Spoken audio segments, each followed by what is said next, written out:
All right, take it, dude. You know what? They never hear us do the diction warm-ups before we do the podcast. What do you say? Tip of the dick and the top of the cock. Tip of the cock and the top of the... Touch the top of the cock with the tip of your... Tip of the dick with the top of the nuts. Something like... I forget how it goes, but it's really... it definitely is real. It's so we do that every time. That's how we get our diction just so crisp when you hear it. And you go, oh my God, they sound like they've been speaking English their whole life. And I say, That's you know what? Top of the dick, top of the cock, or whatever they say. Top of the cock, too. And I'll tell you, you don't need to get it right. You just need to get it right. You pronounce. just got to get them consonants going. Constant consonants, and you get sharp tongue at the top of the dick of the cock. So today we're actually talking about none of this. Well, I guess making sure that the talent sounds good is part of production. It's one element. It's an element of our topic today, and that topic is film. We're talking about film, and how we may. I mean, Jonathan, I like to say that I'm a filmmaker. I know I haven't made Love saying it. I like saying that term, and a lot of people might not consider me a filmmaker. I know you consider yourself a filmmaker too. Yeah. I think that. What would you define a filmmaker as? Just top of your head, top of your cock. What is the filmmaker? What is the definition of a filmmaker to you? Well, I mean, someone who uses the medium of not even film anymore, but just like of audio visual. It's 2-dimensional. Right. You have to use a camera to create a 2-dimensional moving picture. Not even anymore, it seems. Yeah. I mean, maybe, and that's that probably deserves its own category. Just as the medium separates from 2-dimensional picture, motion picture. And so someone who is communicating something about the human experience with that technology. I also think that it's not just, I mean, yes, human experience, but more specifically, emotion. I think films are one of our biggest vessels for emotion that we use to translate emotion. I mean, you can argue that emotion is the human experience. Exactly, and that's what movies are reflecting in its entirety. And as a filmmaker, I'm not trying to boast and brag, but my favorite part of being a filmmaker, and I think you can agree too, Jonathan, is that we get to work with every art form. It's like the one art form that really encapsulates all other art forms. In film, you work with makeup artists, musicians, you work with set designers, costumers, you work with painters, you work with, all sorts of people. So for me as a collaborator, it's a really fun experience because, as a filmmaker, I'm only a filmmaker because I love all kinds of art. I love, film, television. I love painting, music, everything, and so as someone who's so moved by all of the art in my life, it's so cool to be in a medium where I get to incorporate all of those elements into what you guys watch on YouTube. Now you might not consider those films, but I definitely incorporate a lot of film, just classic film discipline with my videos. Most of my videos are in a 3-act format. There's usually a protagonist and an antagonist, and there's usually a conflict that the protagonist has to use their hero's journey to transcend. And so I like to think that YouTube is just the easiest and most convenient vessel, not just for me but for my viewers to see what I consider little films. And your vids are very cinematic.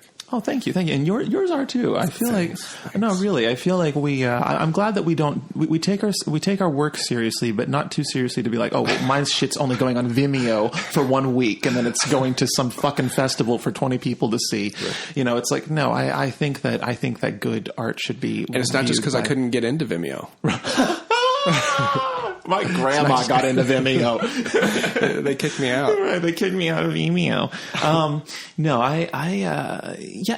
I'm from the Bay Area, and in the Bay Area, and I'm sure that a lot of people are going to disagree with this opinion, but yes. This is deep balls, and we say opinions that are I think that a lot of I've always thought that the Bay Area was sort of an island of art. There's a lot of really, really, really good art in the Bay Area. A lot of good filmmakers, a lot of good musicians, and anything you name it. It's a creative place. But the art doesn't necessarily leave the Bay Area. And it's almost, it's like in the Bay Area, it's trendy to not share your shit with the masses, but, to have it at an art show and, to have it, viewed by, over cocktails for a couple weekends at most, and then it's gone forever. And that's good art. Right. And that's true to you. And I get that, and I get it, whatever. I had a lot of, peers that, you know, I feel like they would refuse to put their work on YouTube. They would put it in film festivals, which is like 50 times the amount of work of just clicking upload, yet it's viewed by a fraction of the population. And I don't know. The point I'm trying to make is that I've always believed that if you good art, like if you're really, I don't know. I want to say if you're really passionate about what you make, but then I don't want to say that because I'm not trying to dispassion other artists. Right. But because I can accept that sometimes the part of the expression of the thing is, you know, limited availability and and limited viewership. But you also know that like for theater, you need, you know, how does the phrase go? Like you need a stage and an audience, and the stage, you know, doesn't have to be elevated, doesn't have to be yet, but you have to have a place where the performance is and someone to be watching. Otherwise, it isn't. Otherwise, it just kind of fizzles into no one's perception. Right, it's a different thing. Exactly, and I feel like I'm in love with what I make. I'm obsessed with just making, you know, just film or videos, and it would kill me to think that I only allow a select, you know, number of people to ever watch this. I feel like, you know, if you love what you do, I feel like the whole world, you know, you want to share that with as many people as possible. And or at least that's my own,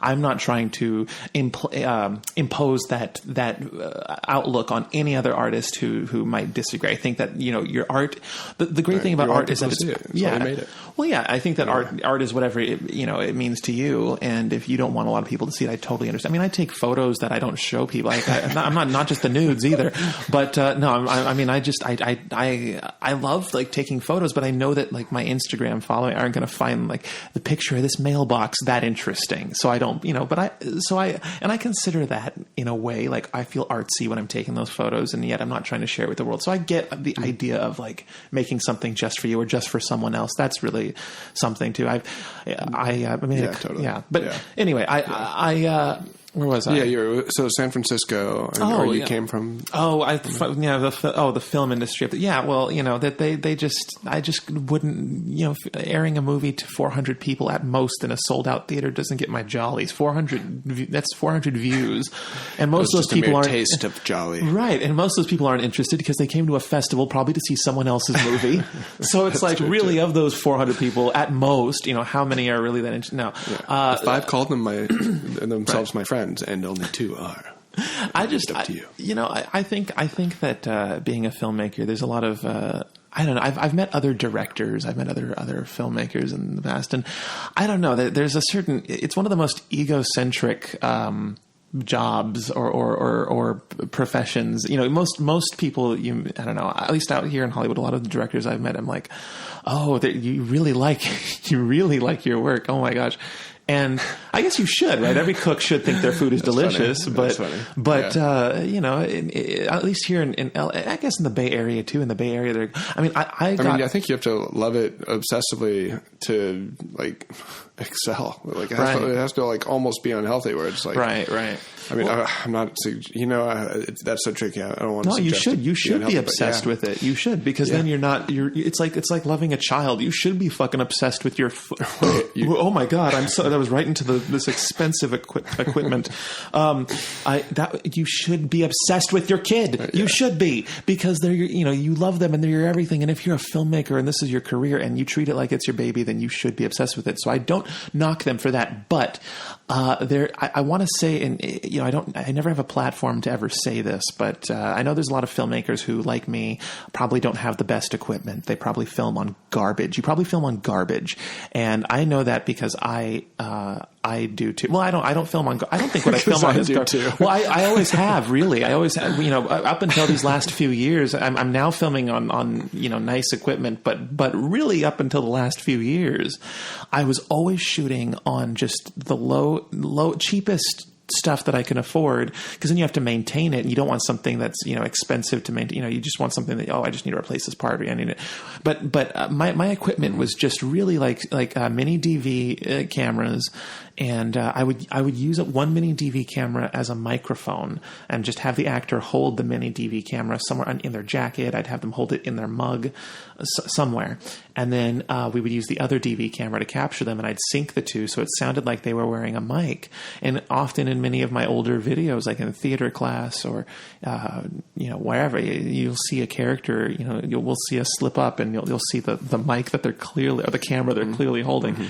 But the thing is, like, I would have other people who consider themselves filmmakers, they would come and be in the show, or they would visit the set and they would see how we'd shoot. And they would kind of not laugh at me, but they would make a comment. They're like, "Oh, I thought, you just shoot like you'd have a big crew. This is sorry. Well, I think that's something that you do very intelligently, where it's actually like, it feels really molded to you and the way your brain works it out. And everyone does that to a degree. And should, you should. Well, Scorsese has some, the way of doing things that this is the point. It's a little different. Just like yours. Oh God! Actually, I love Scorsese. He's a great director. But what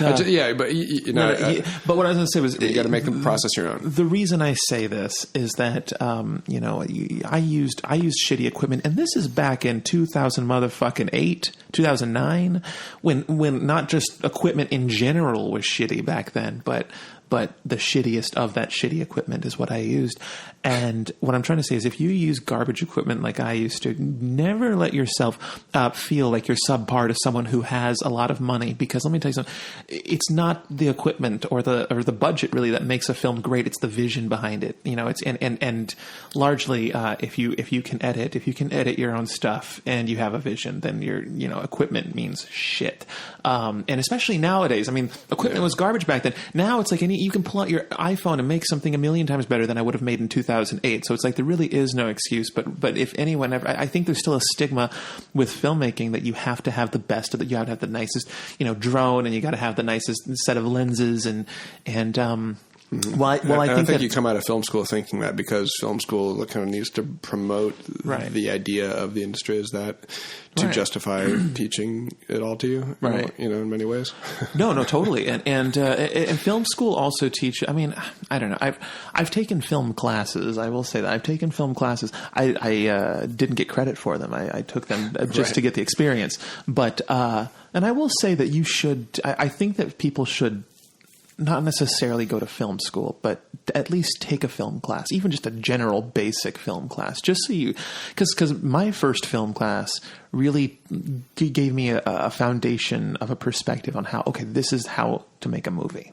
This is just the very, very basic rules, like the 180 rule. If you notice in a movie, if two characters are talking to each other, we're over character A's right shoulder and character B's left shoulder, so you never flip, and therefore your mind doesn't subconsciously wonder where you are in the room, because the characters are facing a different direction with their eye line in each cut. So that's just like little rules like that, just how to diffuse lighting to make it look like nighttime, how to cool, the difference between daylight and tungsten, and so on and so forth.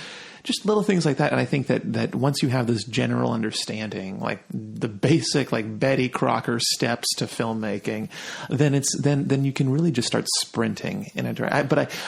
So I talk shit about school a lot. I really do talk shit about school, but I don't talk shit about experience. And I think that you should at least take a film class just for the experience of. Hopefully, it's a good film class. Hopefully, you have an instructor who gets your hands dirty. By the second week, you're already making shit. Like, that's a good film teacher. But I don't know. I think that you just got to have a clear vision, and ideally, like I said, if you can edit, I highly recommend that. Jonathan and I both we write, we have a vision, we enjoy shooting, and we both edit our own stuff. And I think that when you can see it through streamlined like that, and correct me if I'm wrong, but if you can see it from concept to export, essentially, then it truly has your saliva all over it. Like, it's truly your, and that's true. You can't escape your prints. Right.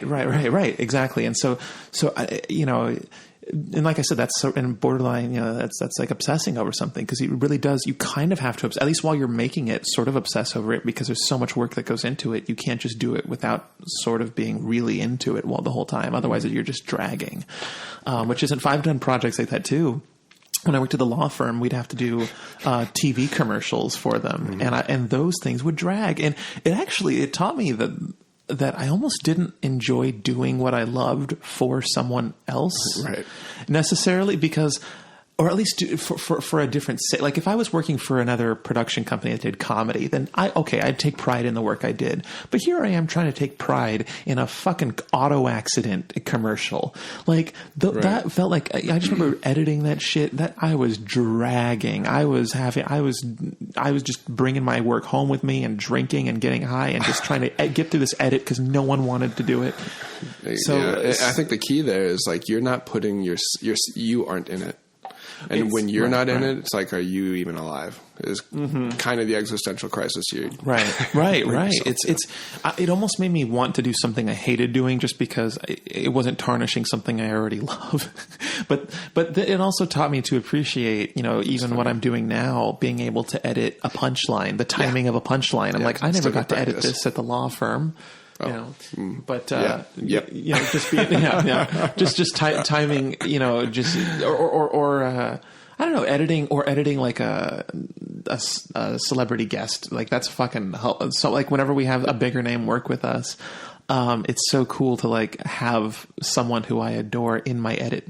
In my timeline, and I'm like, I get to pick which take of theirs. I get, all their takes are mine. But and if you don't, and again, that film class that I took taught me how to edit, and that's ultimately why I edit on iMovie. They taught us on iMovie, and to this day, I still edit on iMovie unless there's a specific graphic or effect I need to do. In that case, I do use Premiere. And then if there's something really intricate, then I outsource. I pretty much use iMovie, and that's again like I said, with my shitty equipment, I use what's considered shitty editing software, and I think that like just to say, with iMovie. Like if you have a vision, iMovie is a great software. Like it really does. I mean, you don't need more than that to, go well beyond getting started. Right. And I honestly think like, I don't know. I think that other softwares like Premiere, like Final Cut, I think they're great. If it all depends on what you feel like mentally ergonomic with. Like the interface that really fits your way of thinking, I guess. For me, you can try them all. So well, for me, I'm just very impatient, and that's why I use iMovie. There's less thinking you have to do. That's really ultimately what it is. I think less. But I think, I'm too lazy to take the time to get the shortcuts of any other software down. I have the shortcuts for Premiere for only the things I need to do in Premiere. Yeah. Learning new software is a big investment. Like it is because the money, obviously you're paying for. There's no software that takes a long time to get fast with it. Right. And then on the other, and then also just the time that you spend, having to learn everything and then make it's almost like, because it's like, I know they've disproven the whole right left brain thing, but just for sakes and purposes, it's like a very left brain type, thought process to have to learn and implicate a way of editing with a new software. It's a very logical site, like a very mathematical thing to have to learn almost. Because but then on the other hand, it's like you want to make your vision come to life. You saw a film in your head that you wanted to make. You went and shot this thing. You imported all the footage, and now you have to use this like new algorithm of software in your mind. That's where the medium comes in. Right. That's the technology of it. That's like the logic and the creative coming together. A painter needs to be like, okay, what kind of paint? Yeah, and if I mix these, what will it look like? What exact color? Yeah, plenty of decisions, even on a very basic, like where's the best canvas? Whatever. Right.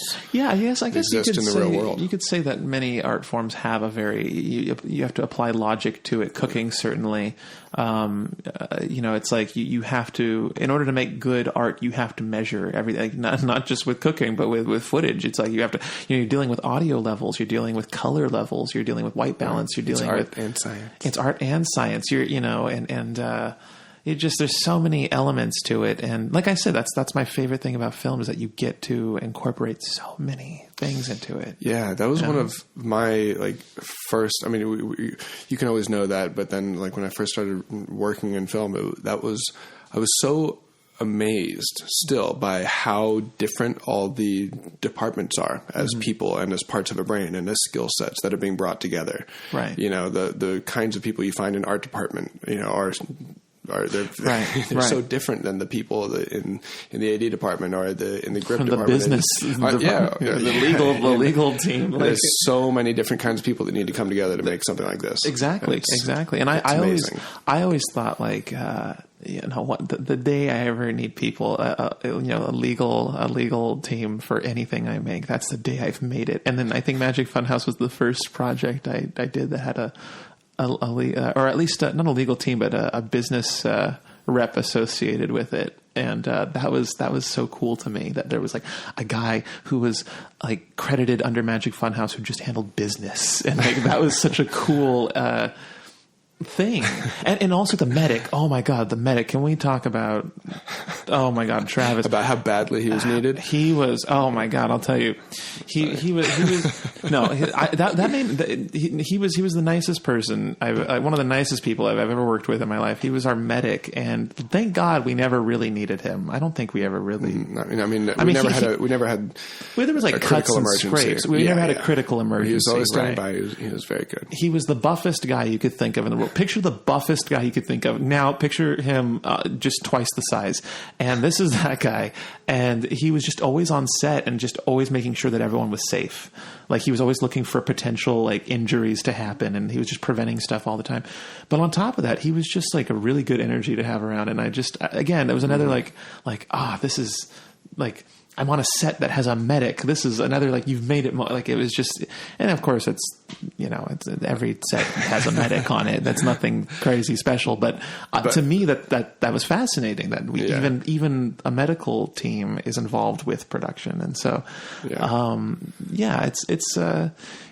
you just touched on one thing I want to also touch on is that the energy of a set is so unique to the project. And I was so, touched to discover that what makes a successful production, is a huge contributing factor is how people feel about the material and like the top down leadership. Like people who are like, it's very interesting to be a part of a project that people are like, I want this to be expressed. Like I want this message to be out there in the world. Like I really do want to create this on a personal level. And when people feel that way, you have a magical set. Dude, both seasons, but really I felt it on I don't want to say I felt it on more on one than the other, because they were both very, but yeah, that show, there was a level of season one was extra good. Season one was the pinnacle. Fuck season two. But there really was a palpable energy of we are making this. Yeah. Not I didn't feel like Brandon Rogers, and this is my thing and everyone has to help. Like it didn't feel like that at all. It really, like I'd show up on set and I felt like it was like a group effort, and everyone reads the sides in the morning, the stuff we're shooting that day, and they're all chuckling to themselves, like in various corners of the set. Just the energy all around. The energy all around was just very positive. And that season one was the first time I was ever a boss. Like where I was ever like, when I say a boss, I mean like just the person in charge, like in the room who people answer to. And I always wanted to be the fun boss, and I remember like really try those first few weeks, really just that whole season, but just trying to just be as Michael Scottish as possible, or not Michael Scottish, but you know what I mean? Like I was trying to be goofy, or like trying to be like, so I'm your friend first, and then you can, answer to me after, or something like, and I remember people are so much quicker. It's so funny you would watch The Office, be a huge fan, and be like, that's the kind of boss I want to be. I know, right? And I guess his mentality of like friend first, boss second, but I remember people were so much quicker to warm up to you when you're in charge, and like you can like make any joke and everyone would laugh, but I really genuinely did try and make them laugh. I would just try and like be funny all the time, and I couldn't tell if they were laughing to let's just give him his laugh and like let him leave, but what I'm trying to say is there was an energy on set that I've never quite felt since I did like community theater in like college, which was like this, and anyone who's done a really fun theater production knows that there's just an energy backstage that just everyone loves each other. Everyone's I don't know, hopefully if you're in a good production. This can be the case. Right. Most of the times whenever I did theater, it was always like this energy of everyone loving each other and we're all in this together. Not one person is more responsible for the production than another person. This is our project. And that sort of mentality. And I definitely felt that in Magic Funhouse when I would be on set. I felt like, just the energy all around. Everyone got along with each other. Everyone was very, very friendly, very helpful. And I hereby declare that everyone was laughing authentically. Thank you. That makes me feel good. Most of the time they were laughing authentically at my jokes. No, I personally remember having fun even when we were just breaking for lunch, because there was the lunch area, but then people would be having lunch scattered around the set. So you'd just be walking around and there's someone chatting with someone else having lunch, and it just, as you would at a party, you just walk around the house and there's people in different corners of the house hanging out. Mm-hmm. I remember when we weren't shooting, it just felt like a party. In fact, it would turn into a party because we would just, when we'd end it, we'd just, all right, let's have a beer and let's just chill. And that was fun. And then I remember our last day, I bought a ton of weed, and I remember when we wrapped, I brought everyone into the we went into the main stage area. I probably shouldn't be saying. I have to delete this part, but go ahead. Oh yeah. I don't know if I can say it anyways. Go for it. But yeah, that was so much fun, just smoking and sitting in a circle and having that experience. But yeah, it was a cool set. I think having a positive energy on set. I think that's the one of the most beautiful things about film. Right. Is that, and I mean, I think that's actually probably the case for a lot of things. But I've just experienced film more, but I think that's, no matter what, that's a beautiful thing. Yeah, and it's like I fell in love with film twice, honestly, because when I lived in Livermore, there wasn't a lot of escape for someone who I wasn't out hanging out with friends all the time. Most of the time I was just at home, and ever since I was a kid, I was just raised on movies or television shows, religiously. It was a thing that our family would do every night. We'd watch something, at least one movie a night. I'm not even kidding. It was, we went through so many, and back then, it's you couldn't, nothing was streaming, so you had to go physically get these movies. We would just go to Blockbuster or Hollywood Video and just bring home boatloads of stuff to get through the week. And I just remember, from a very young age, falling in love with stuff to where I'd wear out the VHSs because I'd rewind them so many times. Wow. And every Christmas, my presents were always VHSs because you could, I remember you'd look under the tree and mine were always the ones that were clearly shaped like VHS tapes. Mm-hmm. And so as an adult, I moved to, the land of make-believe where everything is constructed that I have fallen in love with when I was a kid. And I don't know. I just, seeing how everything works behind the scenes, it's like I've fallen in love with it a second time, because not only do I, love just film and television so much, but I have fallen in love with how it's made, and I've fallen in love with just the process of what it takes to make those wonderful things a reality. And it's such a beautiful process from beginning to end. I think personally, just making a film or a TV series, from writing the script to reading the comments, and God, we get to do this. We and our friends and just about everyone we talk to seems to be in the industry. I mean, it's so crazy. I mean, it is the place for that too. Oh God, it is nice. It is nice. Back where I'm from, it's like everyone was into a different thing, and out here it feels like, which can be nice. I like that about New York when I was there. It was just like, wow, the whole world seems represented. But then, LA, it's like, no, we're all focused on this, but there's a beauty to that too. Yeah, I suppose you're right. It's because even within my circle of friends, I'm not really into they're models and they're musicians. There's variation on it, and that's it's just just need there to be variation in a way. Right. Yeah. You know what? I haven't really met a lot of. I haven't met a lot of sculptors, but then I realized, why would I meet a sculptor? And secondly, why would they tell me that they're a sculptor? When you start all conversations with, I hate sculptors, I'm Brandon Rogers. I should be like, sculptors should die. What's your name? That's probably the problem. And then I'll get it out of them. Well, guys, I just want you to know that I want to on closing, say that film is very important. And, I know that there are very practical positions that many of us, work in. And I think that that's very important. I think that doctors and lawyers and people who make a very big impact in our community are very, very vital to us as a society of human beings.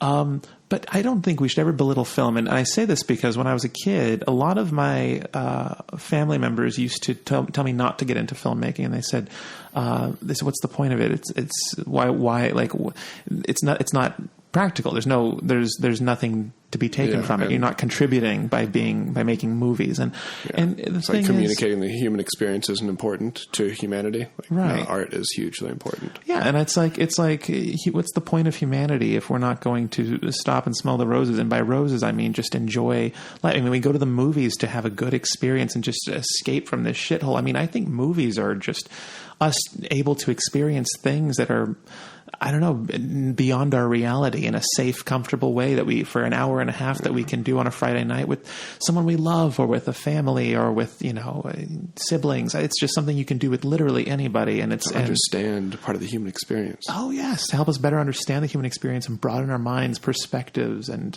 emotions. And just, I think film's very important. Anyways, now that we're all hard here, I think it's no better time to leave than now. Ladies and gentlemen, thank you so much for listening. I hope the next movie you see is a good one. Don't waste your money. And Jonathan, thank you so much for being here and talking about movies with me. My pleasure. Have a good, and keep them balls deep, everyone.